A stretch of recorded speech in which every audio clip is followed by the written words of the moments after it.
खरं तर आत्ताचा जमाना बदलला आहे, त्यामुळे बहुतांश लोकांना लग्नानंतर एकतर मुलगी हवी असते आणि वडिलांसाठी त्यांची मुलगी खूप लाडकी असते।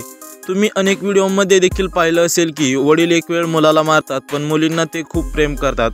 पण सध्या एक असं प्रकरण समोर आलं आहे ज्यामध्ये एका बापानं मुलगी आणि बाप या नात्याला काळीमा फासणारं काम केलं आहे। बातमी सविस्तर पाहूयात त्या अगोदर तुम्ही वी न्यूज मराठी चॅनल पहिल्यांदाच पाहत असाल आणि अजूनही चॅनलला सबस्क्राईब केलं नसेल तर नक्की सबस्क्राईब करा। हे प्रकरण पाकिस्तानच्या पंजाब प्रांतात घडलं आहे, जिथे 2 किशोरवयीन मुलींनी आपल्या वडिलांना दोरीने बांधून जिवंत पेटवून दिलं। पण थांबा, या मुलींना दोषी ठरवण्याआधी आणि कोणत्याही निर्णयावर पोहोचण्याआधी संपूर्ण प्रकरण जाणून घ्या।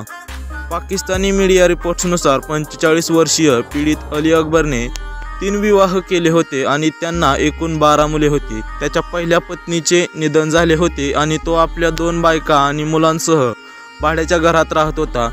तिथे अकबर आपल्या 2 किशोरवयीन मुलींचा लैंगिक छळ करायचा आणि त्यांना त्रास द्यायचा, ज्यानंतर त्या मुलींनी आपल्या बापाला दोरीने बांधून जिवंत जाळलं। त्यानंतर त्या व्यक्तीचा मृत्यू झाला। रिपोर्ट्सनुसार दोन्ही मुलींनी पोलिसांच्या चौकशीत आपला गुन्हा कबूल केला आहे। तुम्हाला काय वाटतंय, नेमकी यात चूक कोणाची आहे? कमेंट बॉक्समध्ये नक्की कळवा।